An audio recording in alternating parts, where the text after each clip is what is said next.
अग्निरुद्राय नीलकण्ठाय शम्भवे अमृतेशाय शर्वाय महादेवाय ते नमः।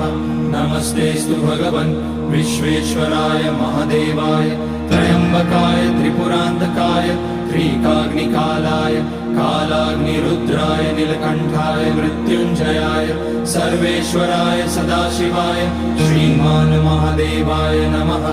ॐ नमः शम्भवाय च मयोभवाय च नमः शङ्कराय च मयस्कराय च नमः शिवाय च शिवतराय च।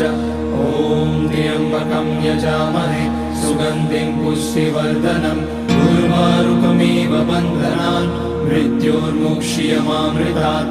नागेन्द्रहाराय त्रिलोचनाय भस्माकराय महेश्वराय नित्याय शुद्धाय दिगम्बराय तस्मै नकाराय नमः शिवाय।